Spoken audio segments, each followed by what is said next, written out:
Hey everyone, on today's episode of Hubris Syndrome, we're talking about CrossCode. Hey everyone, welcome to the show. So CrossCode started out as an Indiegogo crowdfunded project in 2015, finally released on PC in 2018, but just last month hit all of the consoles, so let's dive in and talk about this game.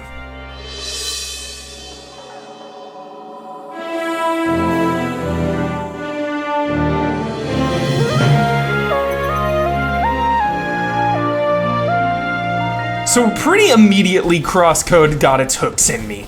It's got this 16-bit SNES style, the combat is fast and impactful, but more importantly, you start out as a sister trying to rescue her brother. The stakes are immediately 10 out of 10 high, so this prologue is really powerful intro to this game, and let's just dive into what it's all about. So you learn pretty early on that you are actually an avatar in an MMORPG. I know that sounds like it could be cheesy, it's like Ready Player One or something, but I promise it works.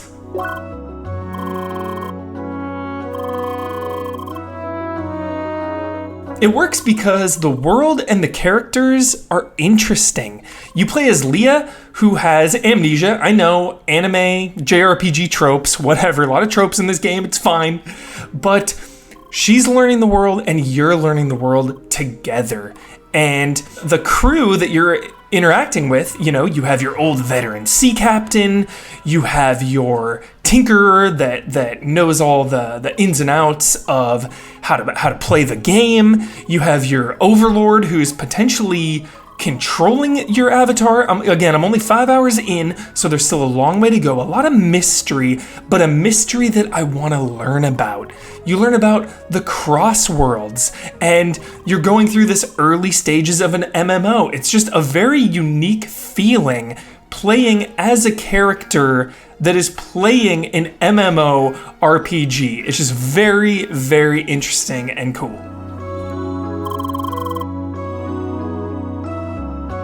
So pretty early on, you meet your first companion, Emily, and she's just super jolly, wants to play the game with you, wants to level up together, grind out the dungeons, and she just has your back, and it's really cozy, really jolly. Then you meet your rival, Apollo, and it's actually really funny because he thinks you've somehow cheated at the game because you're one level higher than you should be because the crazy villain came in and all hell breaks loose. I don't want to give away too many spoilers, but again, I'm very early on in the game, so this is all within the first couple hours. But I just really want to hype up the characters. There's no voice acting, it's all just text-based, but just I am so intimately attached to these characters just after a few hours, and I want to know more about them, and I want to know more about this world.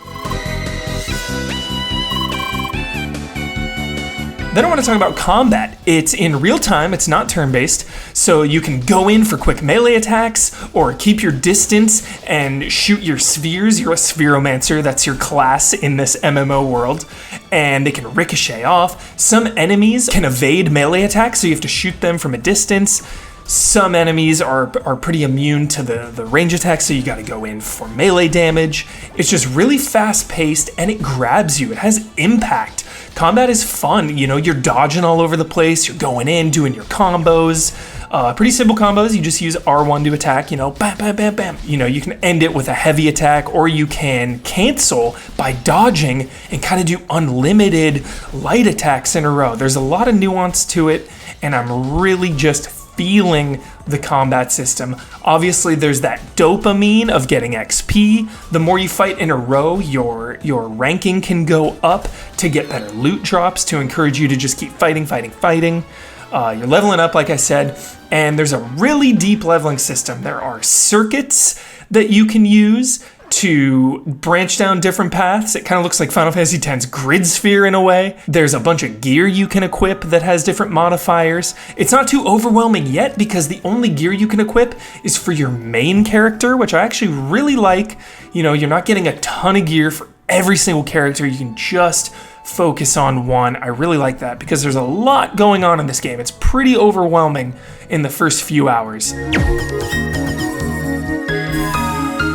And then of course there's puzzles. The puzzles so far have revolved around shooting your sphere off of different platforms and angles, trying to ricochet your ball to hit pillars that will open gates. It doesn't seem like too much variety yet. I assume that's going to be kind of the bulk of puzzle solving, is trying to find levers and trying to find ways to use your sphere to activate things. It's been pretty fun so far. I do like combat a little more than the puzzles. I hope it shakes it up with some variety, but it is fun figuring out how to manipulate the environment and shoot your ball around corners. So super fun stuff. And then there are quests, you know? I got to this first town, which is so cozy. Just look at this town. Listen to this music.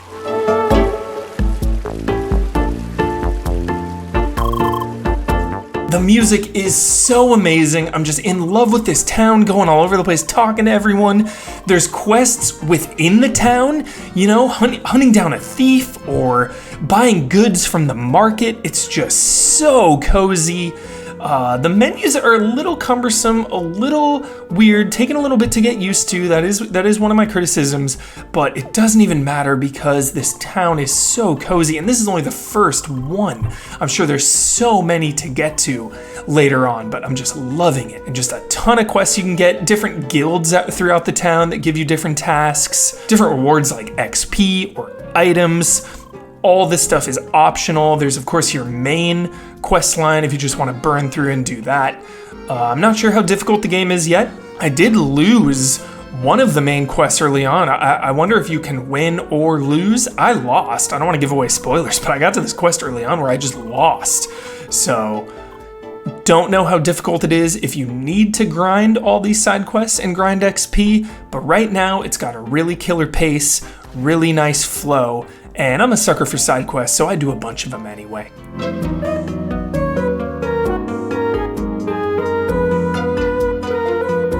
And there's just a ton of lore to dive into. There's archives you can go to and just learn about all the history of the MMO world.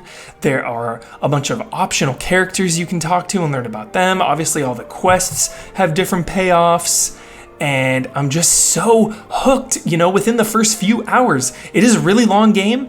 I'm not going to tell you how long because some may think that's a spoiler, but I do like to know how long it is, especially when I'm playing an RPG. But I am absolutely hooked and I want to see this game through till the end.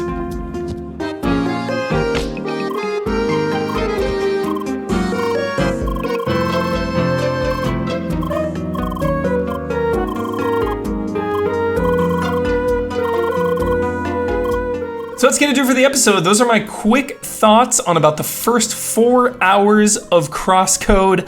I am absolutely hooked. Don't let the premise fool you. You are in an MMORPG. It's actually really interesting and a really cool concept once you really get into the game world. Combat is fun and impactful. Puzzles are fun so far. Hopefully there's a little more variety. And the characters are already endearing. And I am feeling the bonds big time. Hopefully we can do a recap episode later at the end of the year when I finish this thing. But until then, see you next time, allies.